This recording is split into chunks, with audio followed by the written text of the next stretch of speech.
And this is the Dr. Chris Radio of Horror program Halloween special. And tonight on the show, our other guest is going to be calling us over Skype from Pennsylvania. No relation to Transylvania. We have Mistress Zeneca returning to the show with us. Thank you for coming back on, Mistress. Thank you so much, Dr. Chris, for having me. You have something amazing happening after Halloween, which I can't go to because work just sucks. But if you're not going to go see Doctor Strange, which comes out next weekend, by the way, how fucking awesome is that? Benedict Cumberbatch is going to be the Sorcerer Supreme. Oh, I'm totally going to that. The day after my event, after I've slept off all the stress of throwing this event, I am going to see Doctor Strange, and I will be twisted on acid. Yes, because if you actually read Doctor Strange, the original comic books by Stan Lee, who's still alive, and Steve Ditko, who, by the way, is also still alive, those are some psychedelic, trippy comics of the 60s. Are. And by the way, Stan Lee and Steve Ditko, what other character did they co-create together? Oh. Does whatever a spider can, spins a web any size. Nice. Yes. I didn't know that. Yes, Stan Lee and Steve Ditko are famous for creating two characters together. Stan Lee created a lot of the other characters with the late, great Jack Kirby. The X-Men, the Avengers, the Fantastic Four, the Inhumans, the Incredible Hulk, and so on and so forth. But Steve Ditko and Stan Lee created Doctor Strange, Baron Mordo, Dormammu, Clea, the Ancient One, Wong, all those characters you're going to see in the movie coming out on Friday. And they also created Spider-Man, J. Jonah Jameson, Betty Leeds, Mary Jane, the Scorpion, the Green Goblin, Dr. Octopus, the Chameleon, the Vulture, the Rhino, all of Spider-Man's rogue gallery that you're pretty much familiar with. Mm-hmm. Wow, that's awesome. Yeah. Yeah, I am so looking forward to it. I think the technology has really caught up to what Doctor Strange's story needs to be illustrated as on the screen. Mm-hmm. And the previews that I've seen so far are fantastic. And I'm beside myself with excitement for it. I'll say that. So before you go see Doctor Strange, you're going to be doing a villain's ball and a VIP dinner where the chefs are dressed as serial killers? No. See, here's the thing. Okay. The event is called the Villains Ball, and it is done on November 5th. Remember, the 5th of November. The Villains Ball is a costumed BDSM play party, and it has a VIP high protocol dinner at the event. Oh, okay. The high protocol dinner is only set for a maximum of 16 people, but the whole event in its entirety is set up for about 150 to 200. And they will be on sale until November 4th, and then I will cut off the tickets, and then it's at the door $35, pre-sale $30. So if you buy it online, it's about $30 plus the Eventbrite fees that they do. Okay. But if you just arrive at the event and you arrive in a villain's costume, this is very important. Must be a villain, no anti-heroes. So Deadpool and the Punisher are completely out. You don't know how many people I've had question that, but yeah, they're not bad guys. I mean, Deadpool, by the way, shares a comic book currently with Spider-Man. It's a buddy team up book because it's like Spider-Man and Deadpool print money for Disney and Marvel. They do. Yeah. So Deadpool, I've had a lot of people ask me about the Punisher and Deadpool, and like they're anti-heroes. They're not villains, But on characters that flip-flop alignments like Catwoman, it has to be the costume of when they were a villain. It can't be when they were being a hero. It's a villains only villains ball. Yeah, so Catwoman has to be like Michelle Pfeiffer's Catwoman is a villain. Pfeiffer's Catwoman, or the Catwoman that from the original comics in the purple dress with the green cowl. Yes. Yep. Yeah. Yep. When she was actually a burglar, when she was actually a villain. Flip-flopped alignment characters are allowed, but only as a villain. You can create your own original characters. Just give me a good story when you check in, and I'll allow it. We're also allowing the mustache, goateed evil, bizarro characters. As long as you are a bizarro character, you can also come in. But it is villains. And Superman does have villains. You could be bald and go in as Lex Luthor. There you go. It's an easy costume. Or Kingpin. or Kingpin. or be a little bit bigger and be Kingpin. Yeah. Be a little stockier. You don't have to be fat, but you can be. Well, I mean, if you go by the original Marvel comics, you could be like sumo wrestler fat, or you can be more stockier build like Vincent D'Onofrio in the Daredevil series. Exactly. And he's a villain. I want to see someone come dressed as purple. If I was able to go, I would love to see someone come in purple makeup and be the Purple Man. The Purple Man? Where is that one from? Jessica Jones. Oh, I've only seen the first 3 episodes of that. Oh, he's in the first couple. Yeah, I mean, he's mentioned. He's played by David Tennant. Maybe I just didn't remember that character. I wasn't as into Jessica Jones as I was Daredevil. Well, what's funny, though, is that once upon a time, way back in the good old Steve Ditko, Stan Lee days of comics, the Purple Man was written as a Daredevil villain. He's always been a Daredevil villain. All of a sudden, when Brian Michael Bendis wrote Jessica Jones and created the character, he created this backstory where the Purple Man took control of Jessica Jones and like brainwashed her. He didn't touch her, but just kind of like made her like his subservient slave. You know what I mean? But not in a sexual way.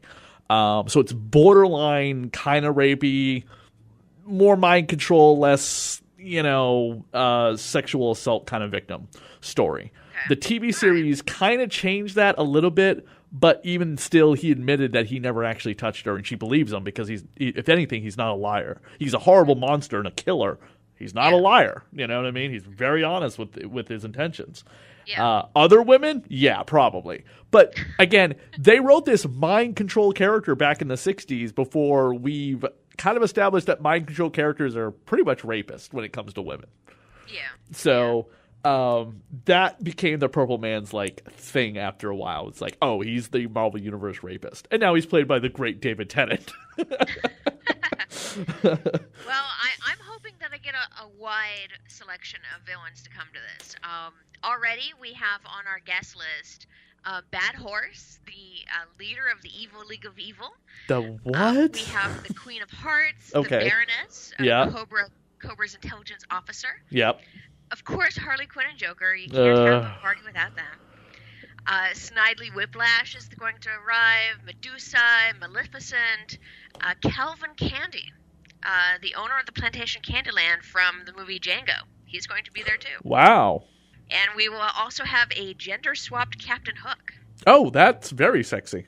Yeah, I'm really looking forward. Some of these guest costumes seem like they're going to be magnificent. I would love to see, like, one day my gender swap Dracula be, like, somebody's costume for Halloween one day. Like, my comic book becomes very popular, and I see a woman be like, oh, I'm Dracula. I'm from this comic book. And I'd be like, I created that character. Yeah. What greater flattery than to have someone actually cosplay your character? Exactly. Oh, that's a good question. Is anyone going to be Vincent Price from the Batman show? Excellent. The egghead. So far, no. But I have great hopes. I am actually going as the Countess Bathory. Oh, that's so freaking awesome. You have to post pictures about that. Yeah, I'm actually going to be videotaping all of the performances. So let me give you a bit of a rundown of the Villains Ball. Okay. So the Villains Ball, it is a BDSM play party first and foremost. So there will be dungeon furniture scattered all about in various ways. So when you enter, you come into the entrance and it's a BYOB bar on the left, and on the right, everyone gets their mugshot taken. And this is to make sure that our photographers and our videographers are only taking photo or video of the right people, but we have to know which ones have said yes and which ones have said no to actually having photos. So it's just a bit of record keeping for me. But everyone gets that picture of their mugshot after the event. It gets sent to them so they have something to share around to their friends if they want to. Once you go past the check-in and get your mugshot taken, you can see the Nibbles buffet bar. We're going to have some fantastic treats. I will be serving a Walter White special blend. It's Blue Rock candy, but it looks a lot like his meth. So He's kind of an anti-hero, though. He's not a villain. Well, the definition of a villain is they know what they're doing is wrong. They are, evil in some way. They know what they're doing is wrong and do it anyway. So things like the alien xenomorphs, they're not really evil. They're just doing what they were, what their nature is to do. So to kill? To kill, yeah. To eat, to breed, to, do that. But a xenomorph isn't actually a villain. So we wouldn't really suggest anyone coming to the party as something that is just naturally going to attack people, like a xenomorph. We'll save that for a science fiction ball. Okay. So, you pass the buffet tables, and then you go and there's a dressing room that you can change in and a vanity. And then beyond that is the formal dining room. Now, the formal dining room is only for the VIP high protocol guests, those 16 that I mentioned. And each one of the dishes from that dinner is basically from a different villain. So as if that villain had prepared that dish. So the first course, which is called an amuse-bouche course, it is a kind of an hors d'oeuvre appetizer-like artistic display course, and that is from Hannibal Lecter. And it's going to be brains that have been battered and fried, put on a crostini with balsamic onion jam with a fava bean hummus. Oh, wow. And then I have a projection screen in the background of the VIP high protocol dinner area, so that when that course is served, we will then play select clips from, the Hannibal movie. During dinner, certain courses will also have additional entertainment. The entertainment lineup I have is amazing, and the VIPs have some entertainment at their tables directly in front of them. But the dinner is served from 11:30 to 12:30, and the first set of entertainment is from 10 o'clock to 11 o'clock. So then the performers have a half an hour to rest, and then they do the dinner. And then there's an additional band set from 1:30 a.m. to 2 a.m. So there's entertainment going on pretty much all night. So the BDSM play can go on anywhere in the building with very few restrictions. And you can watch a burlesque dancer or a drag king, or see and watch the steampunk band I have called This Way to the Egress. They're playing the 2 sets of live music that night. Mm-hmm. And we start off the entire event actually with my act, and I am doing an act with a friend of mine who goes by the name I'm a Screamer. Which is the most accurate nickname I have ever heard.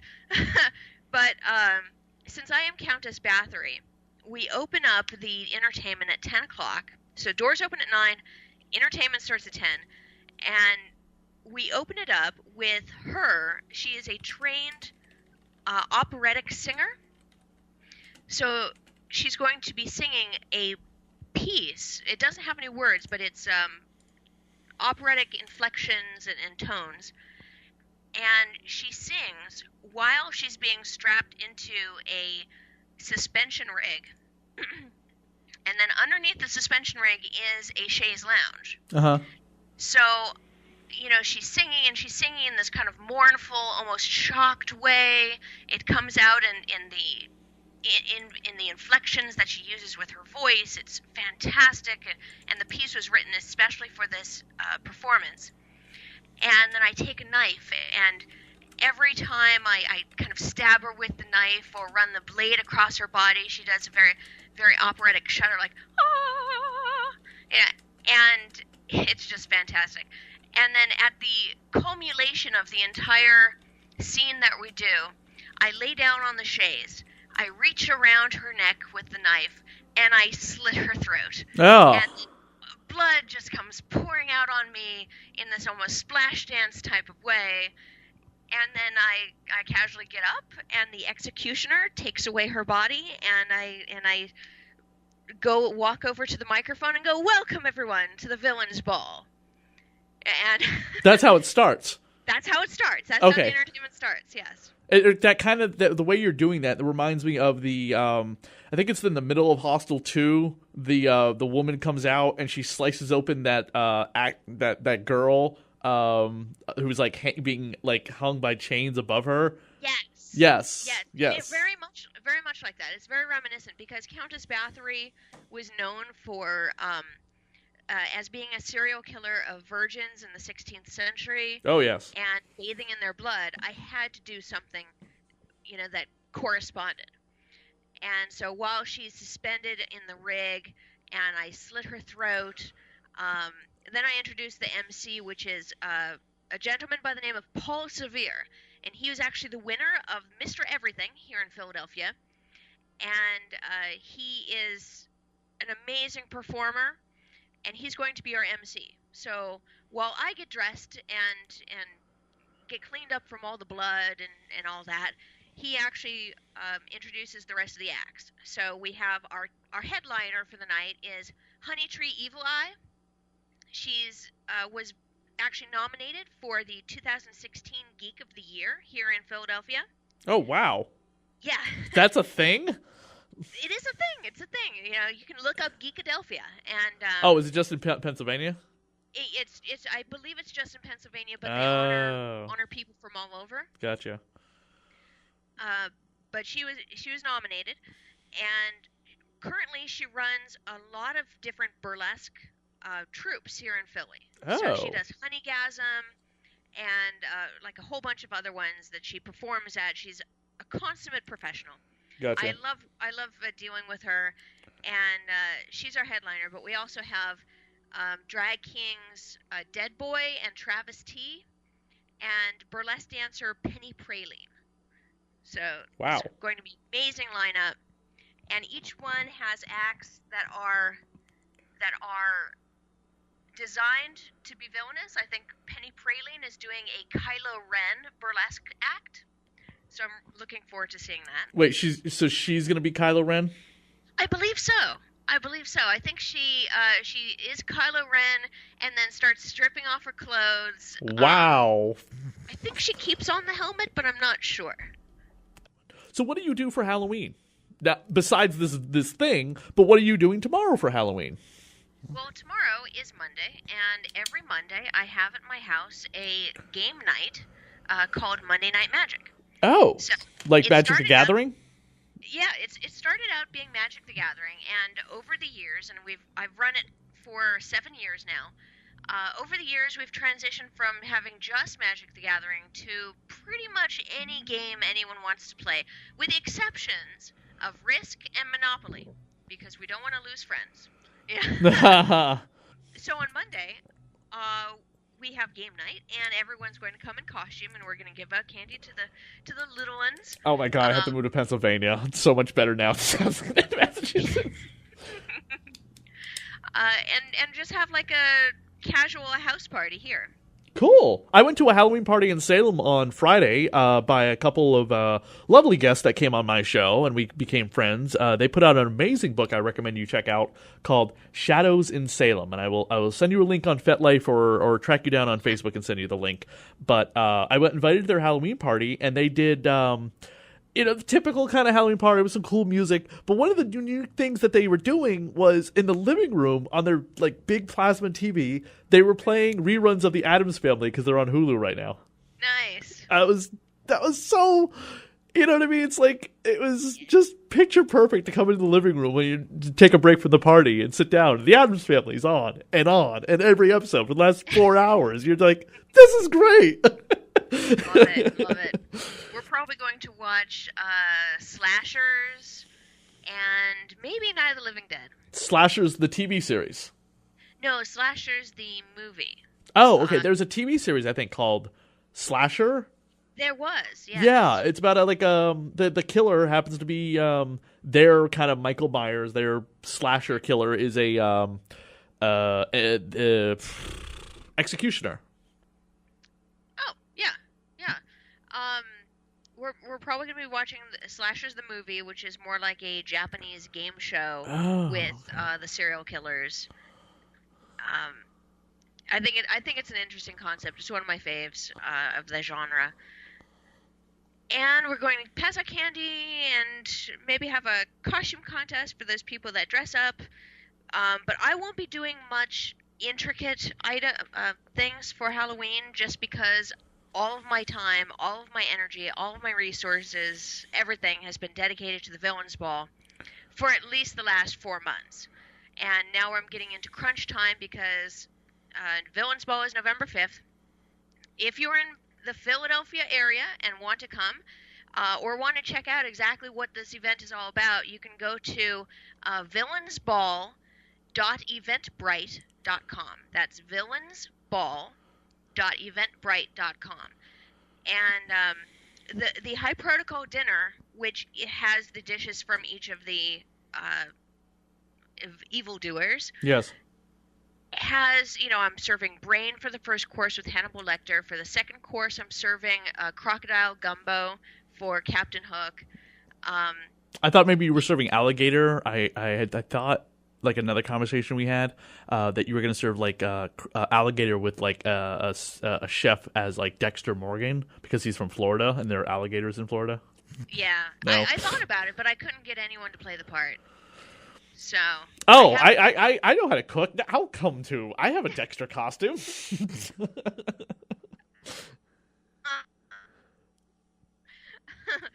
I have a Dexter PlayStation. The Villains Ball has these themed PlayStations. Oh, cool. And Dexter has a PlayStation with plastic sheeting over the walls and floor, and in just his style. So that's one of them. So the villains have dishes during the high protocol dinner and PlayStations, and I tried not to duplicate. So for the salad course for dinner, you can't imagine how difficult it is to find a villain that's associated with vegetables. You think about it. Like, the only person that I have to associate with vegetation is Poison Ivy, and she doesn't really like her vegetation being eaten. Yeah, what does Poison Ivy eat then? Meat? I think she eats meat. Okay. Yeah, because that's right. That's... Does she? I swear to God, I cannot. Okay, I don't read every single Batman comic because there's a lot of them. Okay, I read as much as I can. Going back over to old episodes of the series and watching the few episodes that they've had the young 12-year-old Ivy in, and now she's a 22-year-old buxom hottie. Don't ask how that worked. I don't ever see her eat, so I'm like... Yeah, it's a topic that they tend to gloss over. Yes. But they have mentioned in the comic book several times that she feels so akin to her plant life that she won't let her plants get damaged. And so I think that kind of covers plant life that we would eat. Gotcha. So when it came to the salad course, I thought of Poison Ivy, natural, and then I thought, well, I'm having a PlayStation dedicated to Poison Ivy. It has these green leaf lights and fake flowers everywhere, so I didn't want to duplicate that for the salad course. So I have the salad course by Solomon Grundy. Is he going to recite the poem? Yeah, since he's a swamp, zombie, so I have the beet and roasted veggie salad on red leaf lettuce with a mealworm Parmesan crouton. Gotcha. Yeah, had to have mealworms. The fourth course is from Mrs. Lovett, and it's an authentic 15th century meat pie. So that contains lamb, dates, and currants. I'm not expecting the modern palate to really enjoy a 15th century meal, but each course of this is supposed to be a challenge. I would imagine that villains would get together and challenge each other to eat these things. And push that envelope farther and farther to find out who's the best villain, the most courageous, the most outrageous one. Mm-hmm. And so we've got the meat pie. The fifth course is the roast course, and that's from Leatherface. Oh. So it's going to be a stewed pork shoulder with red wine and garlic, and it's served alongside a spiced apple compote from the Evil Queen, from Snow White. Uh-huh. And for the Leatherface course, I'm actually sewing together pig's ears in order to actually have a Leatherface mask. Oh my god. I know. And considering what you're into, based on your last interview, I know. I'm twisted. Yeah. Did you tell that to the family you're the surrogate for? I revealed everything. Oh my god. Because I told them, take me as I am or don't take me. And I had full disclosure on everything, and they were like, we accept everything. We don't really find this all that strange. They know what I do, and I would rather have someone be proud of my accomplishments in the niche that I am than have to hide that from their child forever. Oh, yes. So the last course, the dessert course, is from Red Skull. And that the Red Skull? Red Skull, the villain, Red Skull. The Captain America villain. Okay. Exactly. The guy who is now in control of Captain America, if you read current issues of Steve Rogers' Captain America, where he is Hydra Cap. Correct. Okay. So the Red Skull's dish is a wild black raspberry mousse served inside a white chocolate human skull. And that white chocolate human skull is exactly what it is. It is a white chocolate human skull. It was cast and poured from an actual human skull. Oh my god. Yeah. Did you lick the bowl clean afterwards of the human skull and be like, oh, it tastes like everything I've dreamed about? Well, I have, since I'm going to be the catering this event, I'm going to be the caterer, if you will, I have the MC, Paul Severe, that's going to be doing banter, throughout all of these courses and introducing the entertainment during dinner. And for the Red Skull course, when it's actually passed and served to everyone, I've instructed Paul Severe to basically say, oh my god, this is great. Wait a minute, does anyone know who this is? Who is this? If this is Captain America, I'm gonna have to give Red Skull a high five next time I see him. So it's supposed to be alluded that is Captain America's skull that we're eating. Oh my god. Now, have you done this every year, or is this the first year? This is the first year of the Villains Ball. Okay. And I am I pour a lot of myself into these events that I do. My finances, my energy, the detail that goes into this event is actually phenomenal. For this event specifically, I bought professional lighting equipment to light the whole venue. And I have little delights around the place. So since it's set up like a convention for evildoers, the program that you get that says the VIP high protocol dinner menu and the schedule of entertainment, and it has this blueprint of the actual space, because there's lots of rooms to this venue. There is a Dr. Evil's Mojo Lounge, which is a couch sitting room that has lava lamps and a lava light projections on the walls. Mm-hmm. So it's very, psychedelic. And then there's Ursula's water closet. So that is a large bathroom, but on the inside it has a handmade coral reef that I did, kind of made out of pool noodles. I don't do Pinterest fails.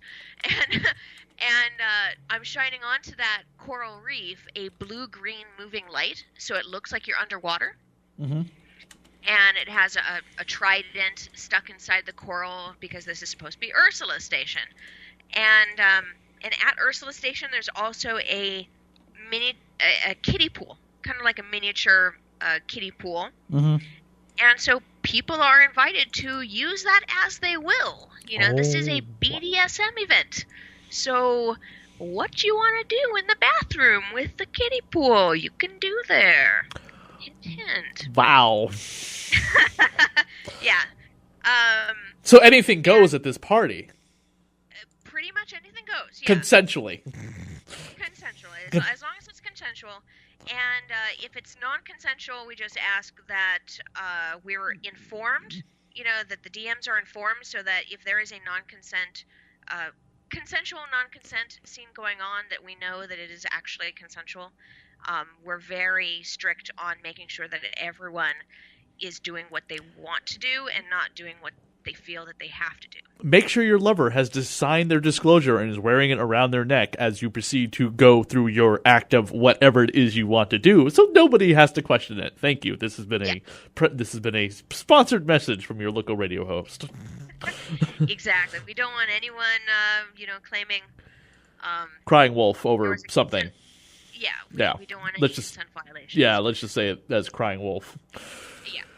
Exactly. Wow. So, okay, see, I've only ever been to, a couple of these things that are, not so much anything goes. They're still in public areas, you know what I mean? So, yeah. But when you say anything goes, anything. We have not been given any criteria that we need to be aware of from the venue owner, who is going to be there at the party. Okay. That we need to pull back any activities. All they are concerned about is making sure that their furniture that's in the space doesn't get ruined, that their floors don't get ruined, that the walls don't get ruined. And as long as we clean up after ourselves, then they're fine with whatever happens. Use your better discretion with this, obviously. Exactly. I'm basically putting in the program to treat this venue as if it's someone's home, because a secret lair is someone's home. It's a villain's home that they plan their world domination at. So please treat it as if it's someone's home. Gotcha. So in the Dr. Frankenstein's laboratory area, which is a small little side room off of the Ursula's water closet, I have an electric chair. It's like a legit. It's like a real electric chair? It's as real as you would find on any theater production. Holy shit. Yeah. Does it work? Well, it won't actually kill anyone, but it does actually have electricity wired into it. Okay, but can you have as much electricity as, let's say, what are they called? Like a Tesla coil or something? Yeah, you usually see them in BDSM videos, porn I'm referring to, where you have... Wand? Yeah.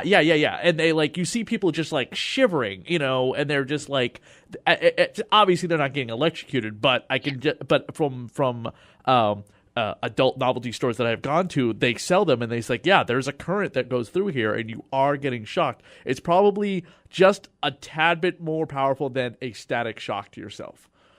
Yes. And you have to sign they don't sell them unless they what you're getting into and stuff like that, because they don't want to be responsible for your pacemaker blowing up in your chest. Correct. Yeah. The chair itself doesn't have a violet wand capacity to it. It has a helmet that you put on, and on it has these two light bulbs that you can turn on and off. And then the chair itself, I've wired some strobe lights to. So you can push the button on it, all the strobe lights flash on and off. And then next to the electric chair, I'm allowing everyone to use my violet wand. Oh. So while someone's strapped to the electric chair, you can actually use the violet wand on someone, and then complete that kind of Dr. Frankenstein level type of scene. The things I miss, just not traveling enough. What can I say? I gotta call some local comic book stores to see if they can book me as a guest for Dracula in your area, and that way I can come to one of your ridiculous sessions. It might not be as crazy as your Halloween thing, but I can just imagine the other sessions and parties that you throw are a quarter as nutty. Yeah, maybe you wanted to arrange that for Walker Weekend in January. You know what? I always have a thing I go to in January, a convention I've been going to for the last 7 years, and this might be the first year I skip it because I've really gotten tired of the con, and they're not what it used to be for me. Yeah, well, see if your dates match up for the Walker Weekend. It's not Walker Stalker Con, right? This is a thing you do? No. Okay. Yeah, Walker Weekend is just a weekend that's basically a zombie movie marathon and a role play event where when you enter the building, it is 1 year into the zombie apocalypse. And with this Walker Weekend in January, I'm going to be doing the theme is Fido. So people that are coming to the event as zombies, they can wear a collar. The people that are coming as survivors, they do not. And when the gong goes off, it is if all the collars of all the zombies suddenly fritzed out, and the zombies must attack the person closest to them. And then when the gong goes off again, the collars are functioning again, and they go back to normal. So then by the end of the night, whoever's left standing actually wins a prize. And then each guest that wants to actually role play something significant will get a little line when they book their ticket. Something like, "You are a zombie rights activist," or "You are really uncomfortable by the zombies in the house," or "You have absolutely no issues with the zombies being in the house and will defend it to the death." Oh, wow. Something that's kind of role play for those people that really want to get into that character. So you're role playing yourself, and then I give you direction as for like what you're thinking about the situation, and then you can play it as if you want to. I mean, however you want to play it. This will be the third Walker Weekend I've done, and it always surprises me what people will do in a situation, and I can never script what people will do because it shocks me sometimes the type of solutions they come up with for the problems I put in front of them. I'm gonna blow you away a little bit. I was not a fan of Fido. Oh, well, not everyone was, but I wanted to get a cohesive theme that people would understand. Oh no, that's fine. I saw it when it came out. I was just kind of like, what is this? And then Warm Hearts came out like a few years ago, and I was like, God. I refused to see. Oh my God, that was Warm Bodies. That's what it was. I was just like, so this chick just gets into necrophilia? Is that what you're really trying to tell me? All of a sudden, she just loves this guy who killed and ate her boyfriend? What? Yeah, no! I didn't think that was going to be a good movie. God! This is as stupid as Blood and Chocolate, which is a terrible freaking werewolf movie. It came up during the height of the Twilight craze, where everyone's like, oh my God, we have to do romantic vampire werewolf stories. Yeah. No. No, I'm sorry. Unless you're Anne Rice, it's just not going to work. No. That got a little crazy there. Anne Rice has a new Vampire Lestat novel actually coming out in November, and she's supposed to be coming on the show. We are on the press list to interview her. Nice. Yeah. That is excellent. Yeah, either before your interview or after your interview, for anyone listening. This other interview will be on our VidMe and our YouTube page. We have the director of the Neon Demon on the show tonight as well. Brava. Yes. Definitely. Yes, that was kind of a big interview. However, when I did the interview with him, he sounded so bored and exhausted. It was a lot of one-line answers, not like a conversation. It was like, yes, no, I don't know, done. That's Done. I'm like, am I just not asking the right questions? And then I tried to throw him for a loop with something, and I said, by the way, I went to a fetish club in Rhode Island, your movie was playing. And he was like, why? I was like, what do you mean, why? I asked him if he'd ever seen Starry Eyes, which is like a movie very similar to his. It came out before his. It's a very fucked up horror movie about modeling. But it's I can't even explain the ending. It's like one of those fucking movies you have to go watch and then go, what the fuck happened? It's not like the Neon Demon, where the Neon Demon is a lot of shit in her head. It's psychedelic, psychological thriller stuff. You know what I mean? Starry Eyes is... I I think it has something to do with the demon, but again, I can't explain the plot line without giving it away. It's kind of like Cabin in the Woods. You know, you can't explain the plot line without giving it away. Yeah. So watch it. I think it's on Netflix. It might be on Amazon Prime or Hulu or one of those fucking things. Or buy it. It's good, but it's really fucked up. And I asked him if he watched that, and he was like, "Nope, I never. What's that movie about?" I was like, all right, I'm gonna edit that question out. I was like, oh, Yeah. I was like, who influenced you when you were growing up? And he was like, I don't know. I watched a lot of movies as a kid. You want to talk a little bit more about that? Most directors, when I ask that question, they usually will say, like, Alien, and we'll start commenting in the conversation about fucking Alien or something. By the way, being a big fan of psycho fucking horror sexual shit, and obviously a fan of vagina, have you seen the pictures of the new aliens? I will text them to you. I will text you the pictures of the new aliens. The new face hugger, I swear to God, looks like the clitoris, vagina, and the anus of a woman. Well, that wouldn't be too far off from Geiger's original plans. No, but usually the face hugger is kind of male, and it sticks its penis down your mouth and shoots its seed into your belly to create a chest burster. For anyone listening, by the way, if you have no idea what the fuck I'm talking about, I was at a movie set today. Great movie. Done by a friend of mine. There were at least 3 fucking people who didn't know what Alien was. I had to explain it to them. And, like, we're eating, of course, and I'm just like, so it's like this thing, and it shoves down your mouth, and so on and so forth. At the end of the shoot, Mark is just like, Chris, this movie will ever be known as the time Dr. Chris explained what the sexual references of Alien meant during lunch. And this is coming, by the way. This is coming from a director who's kind of into the same things we are. If you get my meaning, not to expose his secret too much. Hence why I didn't give away the name of the movie either. But if you get my drift, I'm just surprised that people don't know what aliens are. I swear to God, one of the people who didn't know what the fuck I was talking about. I don't know ages very well, but she looked a little older than me. And I'm Sigourney Weaver. Well, she knew who was in it, but I was just like, she looked like she was older than me, and I'm 36 years old, and I was just like, how the fuck have you never seen Alien? You look like you're my age, or at least a couple years older. Yeah. Where the fuck have you been? And I told her, like, by the way, it's Halloween weekend. It's probably on TV sometime this weekend, in the next 2 days. I know tomorrow there's going to be horror movie marathons galore. Hopefully one of them is showing Alien.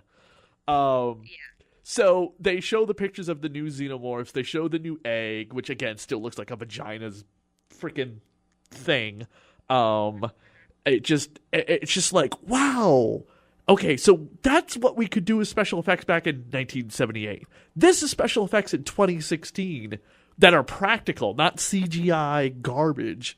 You really took Geiger's whole view on, like, the vagina and the penis, turning them into monsters, and did, like, 1,000 times better job. I will text you the pictures.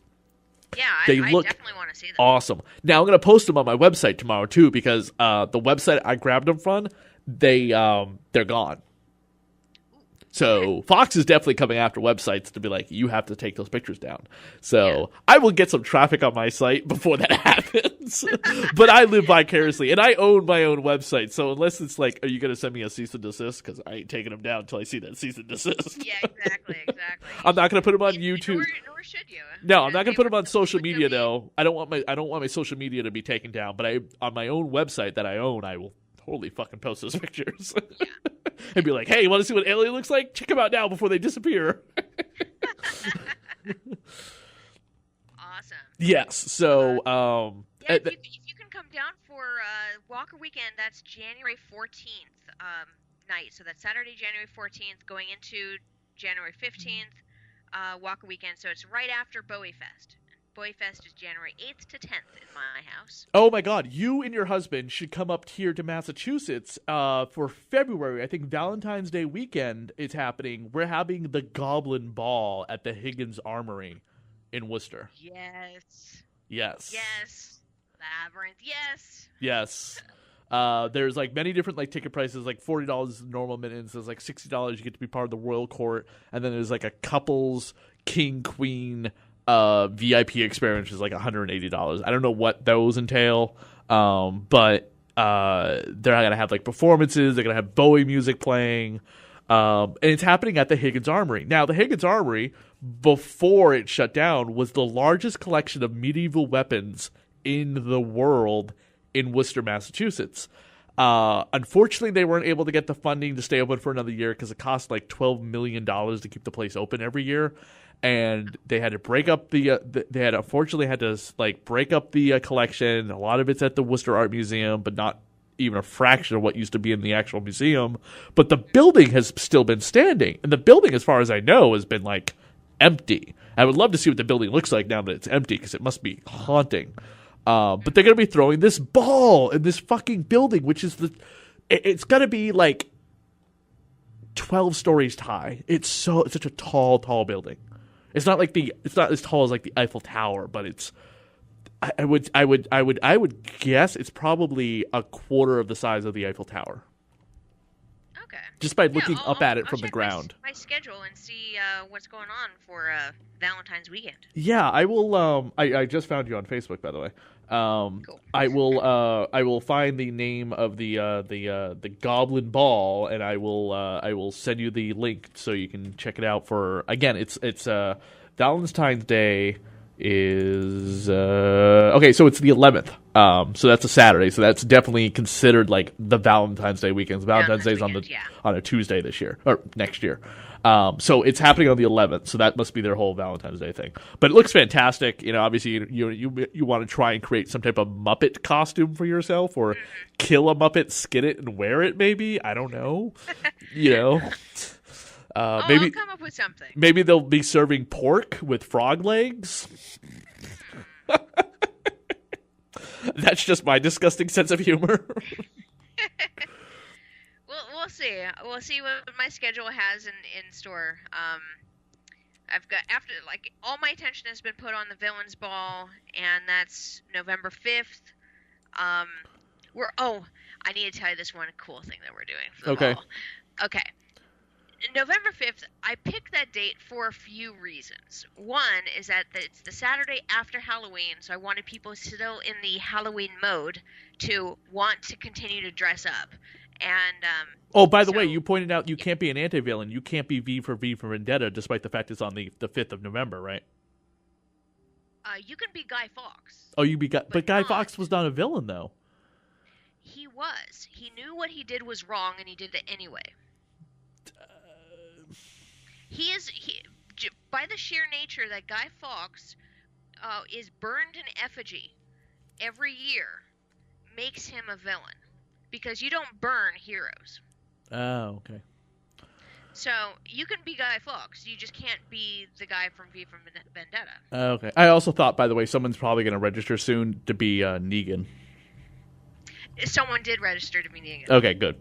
I've seen a lot of, and his partner is coming as Lucille, the barbed wire bat. Oh, that's funny. I don't know how she's making that into a full body costume, but it's going to be pretty interesting. I have seen some female Negans, and they look fucking hot.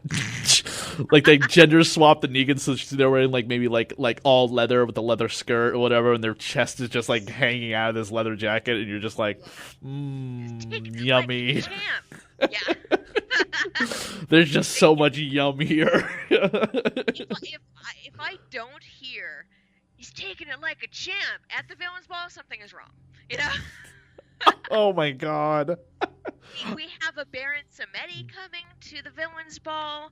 We have a what is the actor, not the actor, the character, Dr. Herbert West from Reanimator. Oh god. He's coming to the Villains Ball. I did that for Halloween one year. We have a couple of Agent Smiths actually coming as well. Oh, okay. I was actually, you can go on FetLife and see my picture of me as Herbert West, and I have a vial full of glow-in-the-dark juice, which I spent an hour emptying out little things of glow-in-the-dark juice into a container. Sticks. Wearing gloves, by the way, because that stuff is toxic waste. it is for toxic. You don't want to put like I found out this the hard way, but you cannot have the glow stick juice come in contact with any cuts. It stings like a motherfucker. Did we find this out the hard way through the weird kinky fetish way, or just by accident? Yes. Okay. I thought maybe you were having like a session. You're like, "Hey, let's try this." And you're just like pouring it on some sub, and then you're like, "Ah!" You know, it's you poke a small hole in a glow stick once you break the glass on the inside, and you can just drip out the juice. Well, for someone's birthday, me and a couple of other doms were putting glow stick juice over someone, and on your skin, that stuff is harmless as long as you don't have any of the glass actually, scratch up the skin. But on open skin, because some of the other doms that were involved with this went a little bit too hard on her ass and actually got her little tiny little cuts. And so then when the glow stick juice splashed onto those parts, she screamed, "Ah, hot, hot!" And it wasn't hot, it's just the feeling is a hot sensation. And so we ushered her off to the shower, we scrubbed her down, and she was fine. Oh, God, that just sounds... I mean, Jesus Christ. Yeah, that was over 10 years ago, so... Yeah, I mean, I've seen somebody, like, they had, like, welts on their body from a whipping, and then their partner proceeded to pour, like, hot wax on them because they asked them to do it, and that was, like, a quick, like, stop. Yep. Like, they forgot their safe word, but they were literally frantic, like, they were, like, flailing around to stop or whatever because they were losing their mind, and they were like, okay, yep, we're breaking this up for now. Yep. Yeah, I could just imagine it being the exact same thing. There's a picture someone just sent me. You have to go see. I'm posting it on the Radio Horror Facebook page in about an hour. The Walking Dead Glenn action figure. It's a thing, a pound of ground up meat. Oh, R.I.P. Glenn. I love the memes that popped up last week, like when Rick, it's that one with the Rick and Carl, and he's always like looking at him, and he's like, "Carl, whatever you do when Maggie's baby's born, don't tell her he has Glenn's eyes." I saw that one. It's so hilarious. Or the one where Carl is still tied up, and he's like, "Is anyone gonna use that eyeball?" The Glenn Walking Dead action figure reminds me of the Fog action figure. It's just a bunch of cotton in a bubble. Yeah.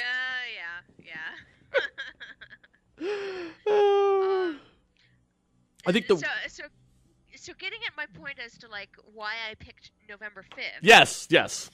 Okay.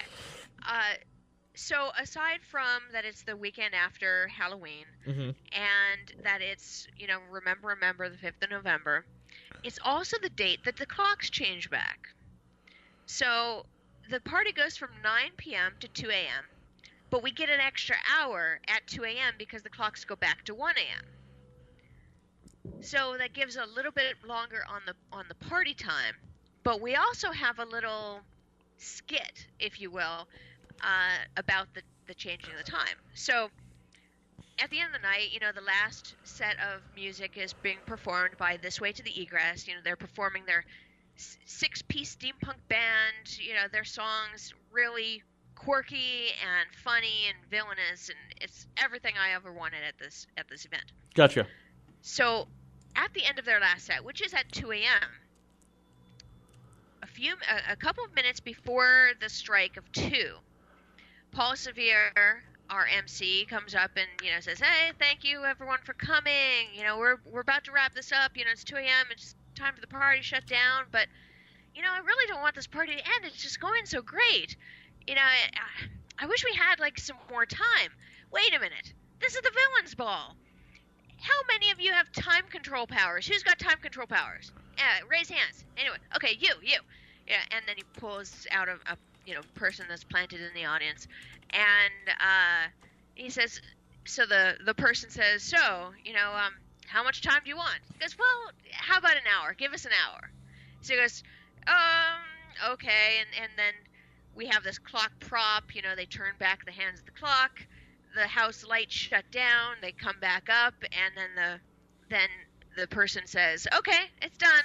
Check your phones." So at 2 a.m. when the clocks change back, I want there to be a call of one more hour, one more hour, one more hour, and then Paul Severe, does this little skit with the person that he pulled from the audience and changes the clocks back. And the reaction I'm looking from my guests is "Oh wow, whoa, whoa, oh yeah, clocks changing back." That type of momentary momentary disconnect from reality, where you actually for a second believe that this villain had changed time, and then you remember, oh, the clock's changed back. I'm looking for that. And then that will mark the end of all of the entertainment for the night. So we have, to recap, the Villains Ball has themed BDSM PlayStations from, Dr. Evil, Ramsay Bolton, Lucifer, Venom, Ursula, Dr. Frankenstein, Poison Ivy, Dexter, and it has themed foods from different villains, and that's Hannibal Lecter, Captain Hook, Solomon Grundy, Mrs. Lovett, Leatherface, and Red Skull. So we have a lot of variety of villains represented at the event. Then we have some vendors tables, and they're not really vendors so much as just display areas, where we showcase the latest innovations in death ray technology. And it's going to be a display of steampunk guns.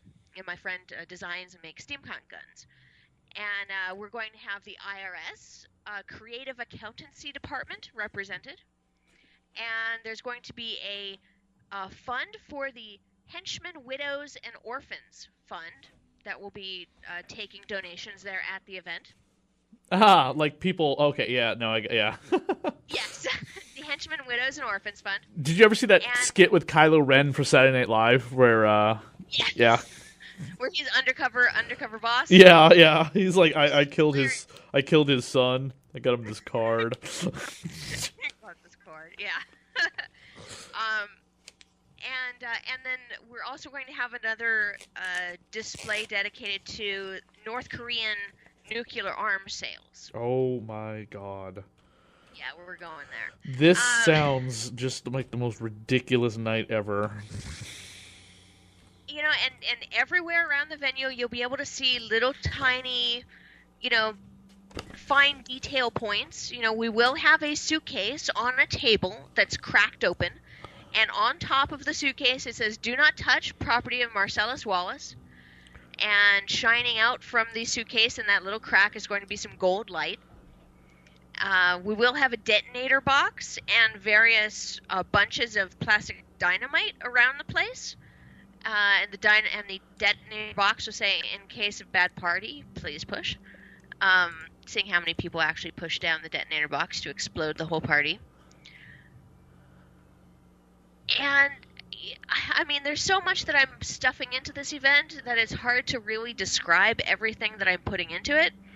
But the one thing that wraps up the entire Villains Ball event for me is that the heroes may save the day, but the villains have the most fun. And that's what I really want to bring. And if it's a success, then I will do it again. Maybe next year, maybe the year after. Yeah, not sure. But I will definitely do it again if this is a success. Hopefully. I mean, it sounds like there's a ton of stuff going on. I mean, I gave out a postcard to MC Lars at the MC Chris show. So, you never know. Well, the entire weekend sounds like an amazing, absolute, stunningly fantastic event. So I hope you have much success. What's excuse me, before we let you go, what's a favorite Halloween special movie that you watch every single year? Favorite Halloween special movie. Special or movie, or maybe like a Halloween episode of a TV series too, because that counts. Because by the way, if you go on Hulu, they've broken down all the Halloween episodes of every show that they have on Hulu, which is fucking awesome. It's wonderful. I was perusing those today. But, one of the best Halloween episodes that I know of, and it's funny why I like it so much, but it's the Cleveland show. And it's the Cleveland show where they have the I Got a Feeling song.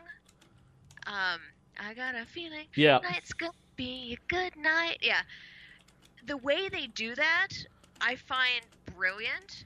And the costuming that they do on the show, the storyline, I really like it. I thought the Cleveland show was much better than people had said it was. I'm sorry to say that it's gone, but I like that. Treehouse of Horror is always good. Some years better than others, but we have a full DVD with every single Treehouse of Horror on it. Oh, I was going to say, WatchMojo.com just listed the top 10 Treehouse of Horror segments and makes me want to go back and watch those episodes that they spotlight. Cool, yeah. The one I think it's one of the first few that actually did The Raven. Yes, that was the very first one with James Earl Jones. Yes, I really like that one because The Raven is one of my favorite Poe pieces of literature, and having Bart be the Raven and Homer actually say the poem, I just love it. Yeah, it's fantastic. I actually got to watch on a Halloween night in 2014. It was one of the best Halloweens ever because the next day was Rhode Island Comic Con, and I had a great date for Rhode Island Comic Con. I was dressed as Castiel, and my date was dressed as Sam Winchester, female Sam Winchester. Yeah, that's you can't ask for a better date for that, especially when you go into a con that's gonna have a bunch of celebrities there. That Friday, I went out with some friends to the local Somerville Theater, which does do plays once in a while. They're mostly a movie theater, but they do have a stage for play performances. And they had Jeffrey Combs performing his Edgar Allan Poe play. Oh, yeah. He hasn't done it in years, but this was a special request because he was in town for a horror convention. He was in town for the unveiling of the Edgar Allan Poe statue, which went to Boston. And they had him there on Halloween night doing his entire Poe play, which is a one-man play where he acts out Poe, recites some poems, he gets more and more drunk throughout the evening, and then he ends it with the Raven. And then he blows out the candle and everything goes dark, and that's the end of the play. But it's like a 2-hour one-man play. It's fantastic, and I think you can maybe find it on YouTube. I know that he's been very it's not supposed to be on YouTube. It's not supposed to be on DVD. This is you come to the theater and experience it the way the theater is. That's it. You missed it. You missed it. Unfortunately, he's tried to perform it in places all over the country. At one point, he hadn't done it in a couple of years, but it was on very special request, as long as there were accommodations that were met for him, obviously, like a dressing room and things that an actor should get for a performance that's like that. It's not a movie set. It's not, this is a play, so there's a lot of other accommodations you usually have to provide. And it was awesome. It was so cool. Yeah. Yeah, I have wanted to come up to see John Astin's performance. Oh my God! I forgot that guy is still alive. I know it's on my bucket list to do in my life to get his autograph. I have all the autographs of every other original cast member of Addams Family, but I do not have his. I met Laura Linney. She was at Terracon, which is a convention that happens up here in our area. It hasn't happened in a couple of years, and by the time it's going to happen again, it'll be 3 years, but it's returning finally in February. It's the sister convention of the Rhode Island Comic Con. And I was a guest at that, and Laura Linney was there, as well as the original Pugsley, who passed away this past December. Yeah. Rest in peace. So I think Laura Linney and Cousin It are the only two living members of the original Addams Family. And John Astin. John Astin. Who always still surprises me when someone's like, "Oh, John is still alive," and I'm like, "Really? Wow, he's gonna be old. And I was surprised this past week it's the birthday of Chuck Berry. He's 90. That surprised me that he lived that long. Yeah, I was like, so Chuck Berry's still alive? I love Chuck Berry. Johnny B. Good is my favorite song of all time. I mean, in 2016, it has taken a lot of people's lives, but yeah, tell me about it. I'm eternally grateful for. I hope John Astin lives another 15 years. I don't know if that might happen, but I don't think so either. But he's 90. Stan Lee is still living, and I don't know what pact he made with the devil for that. Oh my God, isn't that the weirdest thing? And Stan Lee's going to be at the Rhode Island Comic Con the same weekend that you're having your Villains Ball. Yeah. His last East Coast appearance. This is, of course, he said this like twice before. This is the last East Coast appearance, so we'll see. True. He's a great guy, though. He really is. Yeah, but I can't afford his like $75 signature on his. Oh, no. It's like, once upon a time, Stan Lee was free, and then all of a sudden, he's in Marvel movies, and he is expensive. Yeah, I met him, and I was in a liquid latex Jean Grey outfit. Oh my God, are there pictures of this somewhere? I don't have any on my FetLife. I had some on my MySpace, but who's ever logged into MySpace in the last 7 years? I'll look up MySpace Mistress. Well, I'll need new pictures for when we put this on VidMe and YouTube, because I'm not just going to post the pictures that are on your other interview. Which, by the way, again, your VidMe, your interview on Facebook has like about 700 views, but on VidMe it has over 4,000 views. I'm like, that's great. What the hell? My own movies don't have 4,000 views. And her interview is like... When you talk about being a necrophiliac and whatnot, it just kind of gets people listening. Maybe that's what it is. Maybe because I hashtag Mistress Dom, Dominatrix, Bondage, BDSM, Necrophilia. That just... People looking for some sick shit online, and they come across my video and are just like, oh, look at this chick with the big tits. Oh, I gotta watch her. Well, roll 34, Just some sick people out there. Bunch of perverts. God. Now let's get back to discussing about whipping and chains. Okay. Don't you know? The internet is for porn. Basically, what else? It's free everywhere. So what's the website people can go to sign up for the Villains Ball and all the other shenanigans that they can get involved with in Pennsylvania? Well, you can get information on the Villains Ball at villainsball.eventbrite.com. And that's villainsball.eventbrite, that's BRITE.com. And you can stay connected with everything that I do, including Walker Weekend, and that is on elegantlykinky.com. Awesome. Fantastic. Well, Mistress Zeneca, we appreciate you coming back on the show, especially to talk about this amazing event that we cannot go to, but as well as to give us a preview of what's coming up later on in 2017 for what you're doing. And we're happy to hear that your newborn surrogate baby thing worked out perfectly well as well. So good luck in all of your endeavors, and we'll be in touch with you after your Villains Ball is over. Thank you so much, and have a happy happy Halloween. To be on the show anytime. And have a happy Halloween. Happy Halloween.